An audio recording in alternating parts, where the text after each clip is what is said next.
大家好，今天呢，简单的做一个视频，讲一讲如何合规远程银行开户。当然呢，也可以说啊，那个开海外银行账户如何去合规，如何去保持这个银行账户。我自己本人呢，就是香港的卡我已经换过一遍了，就是续卡续过了。美国的卡啊，当然我也续过了。美国的卡的话，可能短时间比较短啊，5年就要续卡一次，信用卡是6年。那么核心就是什么呢？稳定啊，因为你开个户不容易啊，关键是你被关了户，你很难再开到这家银行，不被关户是核心啊，不来回折腾啊，我这个这样写啊。现在网上呢，说实话，其实有很多我看到的不少有这种美国的银行 BOA 啊，美国摩根大通啊，不仅国内网站也有国外网站上我都看到啊，就是你有想过它能开吗？它能不能开？那反正我也不给答案啊，你就自己去问啊。就是电话银行核验，像摩根大通啊、美国银行 BOA 啊、华美银行啊，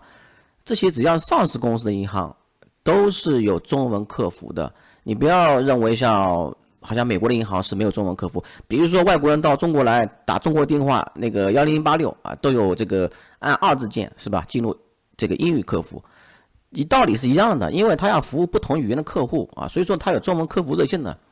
那你可以打电话嘛啊，中文客服热线。那如果说你不是持卡人的话也没关系，好像也是可以进入的。尤其是中文客服热线的话，它权限比较少的话，对于一些基础问答的话，它是很乐意的啊。那官网就有电话啊，大部分都有中文支持。那么电话怎么打呢？有人问我，这个美国电话很贵，那贵在那贵嘛？你打个电话，说实话，现在打电话费还是很便宜的，大概是1块2毛钱1分钟吧。啊，如果说你要便宜的话，也可以，你找网络上的这种网络电话啊。当然，网络电话我不保证它能不能打通。那第二个的话，资料来源审核，就是说，如果说你准备好银行远程开户了，那你是不是要提供资料啊？提供资料无非就是护照啊，必要的钱啊，开户资金必要的钱存点钱啊。那还有电话号码啊，电话号码肯定是要的。这个电话号码的话，你提供的是国内电话号码呢，还是美国电话号码？还有就是要不要海外地址啊？要不要美国地址？其实如果说真的是合规开户的话，你肯定是提供是国内资料的，不需要什么国外电话号码的，不需要什么海外地址的，也更不需要说，我在国内访问的话，还要搞一个代理 IP，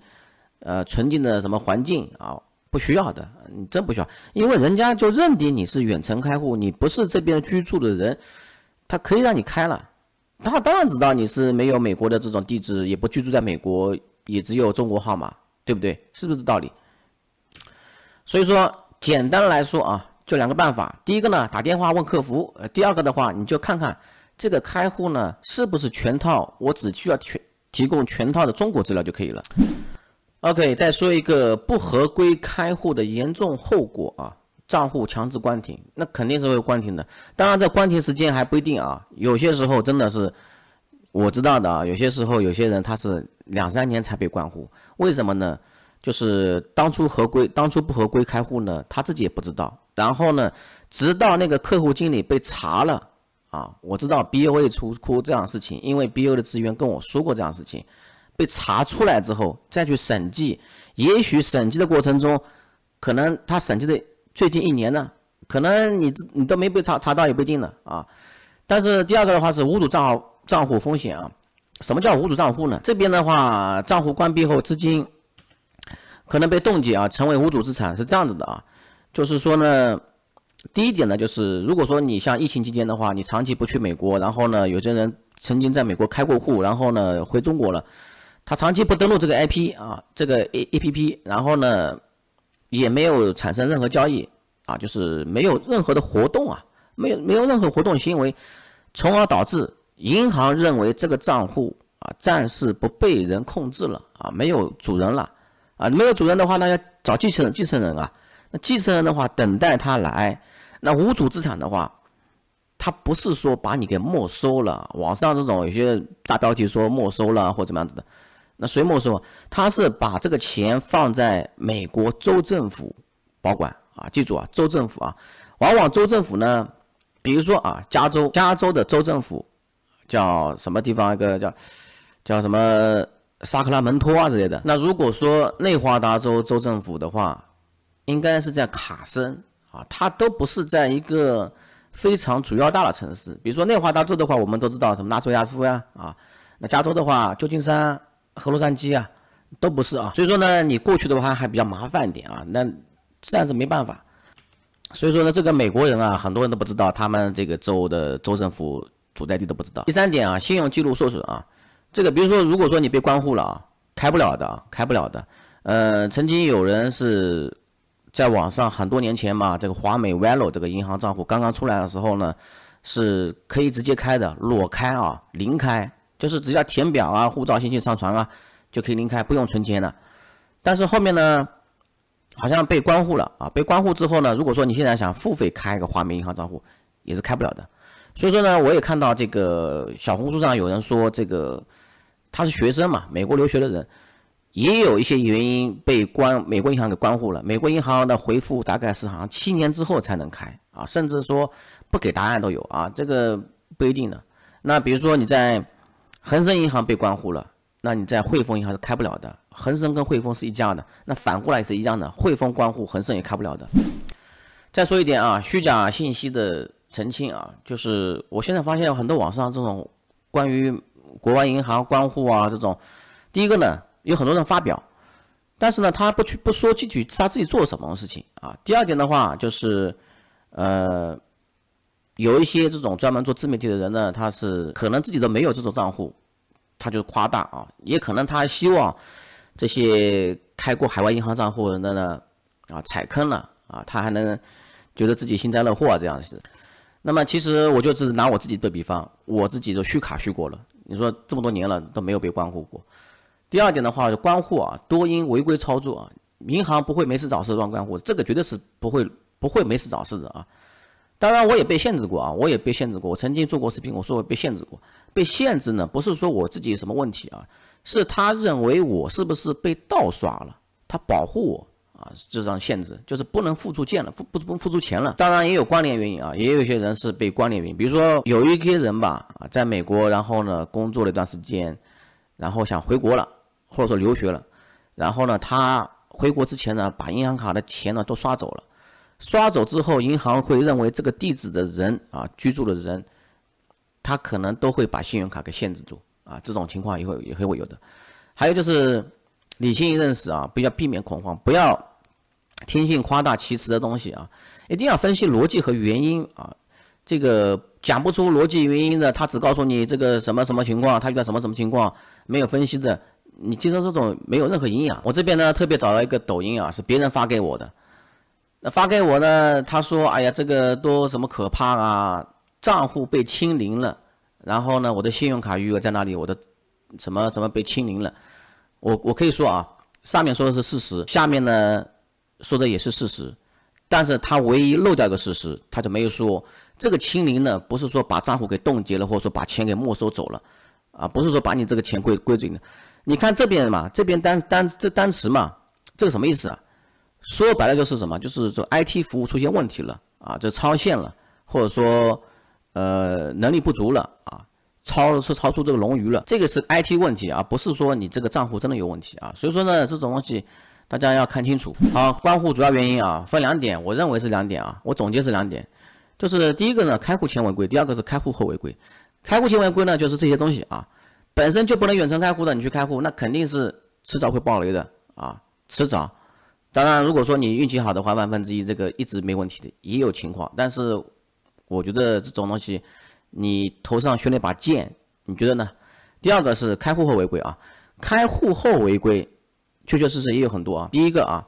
里面的钱不足，比如说0元，他每个月扣月费嘛，扣的不足也会被关户。你这个长期就占着这个号啊，然后呢，你这个长期零余一个账户，别说国外银行会关户了，国内银行也会把你作为一个休眠账户。很难开启。第二个的话，资金来源不明啊，有一些人呢，我不知道为什么他们搞这种，好像我听说过啊，什么沙特啊、中东那些资金啊、阿联酋资金过来，其实那种资金其实美国银行不太喜欢的啊。第二个的话就是个户商用啊，个户商用呢，其实也不是我违反反洗钱相关法规啊，因为其实国内国外都是一样啊，国内也是分这样的，叫公账啊、公户啊、公户和个户，是不是啊？那个对公业务啊，那国外的话就是叫个人账户和商业账户啊。如果说你个人账户拿去做商业账户用的话，什么情况呢？比如说我开一个个人账户啊，以张三的名义开个个人账户，我每天去做生意，做私域的收款啊，我在做一些跨境电商，然后发一些货，这种是违规的啊，这种是违规的，迟早会被关户的，因为这种会产生很大的风险，对银行来说产生很大的风险，包括你在中国其实也不允许这样干，只是呢中国管得不严格。最后一点的话是长期异常休眠状态啊，就是我说的这种长期没有交易啊，会被列入无主账户啊。无主账户还好一点，但是呢无主账户的话，你要去州政府提交材料的话还是比较麻烦的。我看过有个人他曾经耗时耗了1个月，因为美国人做事情效率很低的。目前远程开户啊，我目前接触到的啊，就这些啊，就是渣打银行要求呢是50万放3个月，50万人民币资产啊，你也可以等额的外币也可以啊，可以开香港、新加坡其他国家，其实能开好多了，泰国啊之类的好多，但是呢每一个国家要求不一样，因为有些客户经理呢他自己也没有做过，所以说呢他也自己要去问，主流的就是香港和新加坡。没有人，一般人说很少有人去开别的国家。那如果说这个人他确实有需要，那可以去问啊。那泰国的话，最近也发生很多事情啊，泰国的银行也在查，甚至连他本国国民都在被查。第二点的话就是恒生银行，恒生银行的话是之前可以放3个月，但是呢现在难了，现在50万放1年，而且呢要求线下开香港啊，开香港，他只能开香港。那优势呢是扣张卡，它那个优势扣张卡呢，那个扣张卡的话，在全球取款啊，只要不在香港取款啊，都在万事达机器上都是免费的啊，都是免手续费的啊。在香港的话是在恒生或者说汇丰啊，他们是一家的嘛，自己家取款是免费的。那如果说在别人家，在银通机器上，在什么永隆银行啊上取钱的话要钱的啊。汇丰银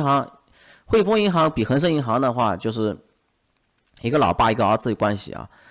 那个汇丰银行是老爸，那汇丰银行的话，国内目前的话尽量长期啊，尽量长期，当然有些人肯定是满足不了长期的嘛，但是开户的话，人家还是会说尽量长期的。那汇丰的话是一地汇丰、全球汇丰，汇丰其实这个网络要比渣打银行多啊。渣打银行其实原名应该是叫英国什么海外殖民地银行，你看渣打银行主要是做亚太业务的啊。那不过美国收紧了啊，有些人不是为了开汇丰银行，然后再去开一个汇丰美国嘛？之前是可以的，现在是不可以的啊！现在是需要长期签证，比如说留学啊、工作啊这种签证才可以开。那么再说华美银行，华美银行我这边说的不是 Wello 啊，不是 Wello 啊 ，Wello 最近有政策，有些地方有限制。那付费开户啊，这个只能付费开户，远程开户流程相对便捷，只需要护照。最好是这个开完户之后入金$1500以上啊，适合华人客户。因为华美银行你听这个名字就知道了，它在美国呢专门做华人业务的，不像大通啊、BOA 啊，它其实不眼红华人业务，它也不说要这个具体分类。专业做华人是不是啊？那美国银行 BOA 啊、富国银行啊，这些是美国4大银行之一。哎呀，还有华旗，还有大通。这个华美的 Wello 银行账户啊，我上次看到过有一条信息啊，说是不能用于股票投资了。目前有新规，我看到现在官网上也没有这个应用场景，也没有说了啊。但是华美本土银行账户的话，目前没有这个通知。好，说一点不建议开户的高风险人群啊。这个只有收款啊，很多人问我只有收款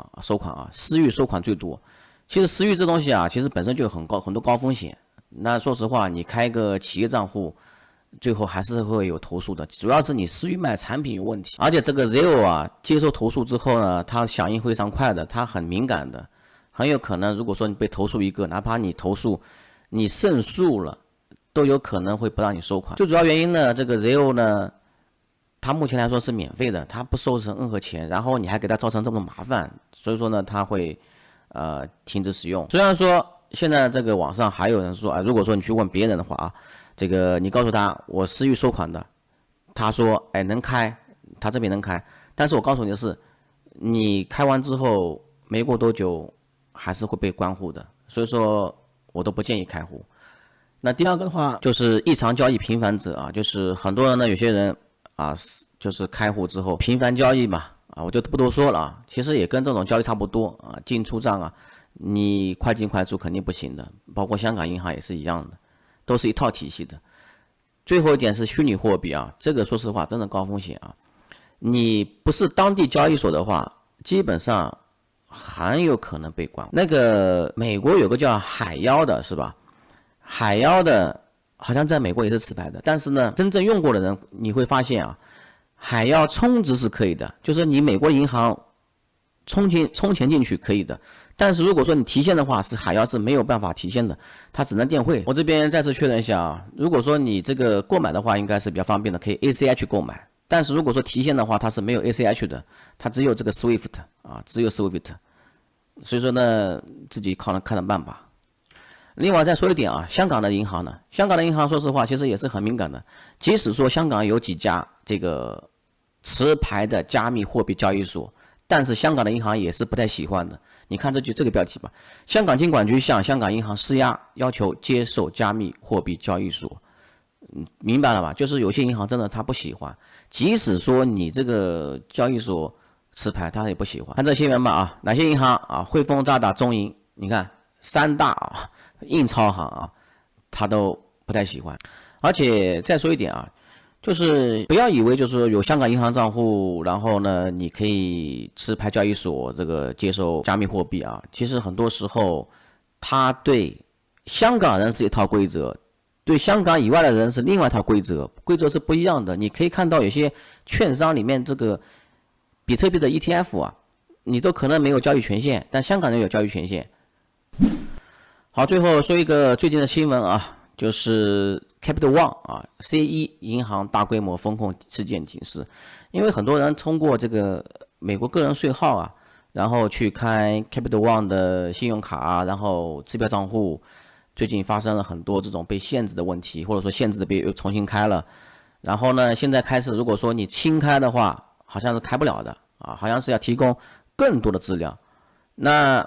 我觉得几个原因吧。第一个呢，地址关联是肯定是有的，地址关联的，地址关联是很重要的。在美国啊，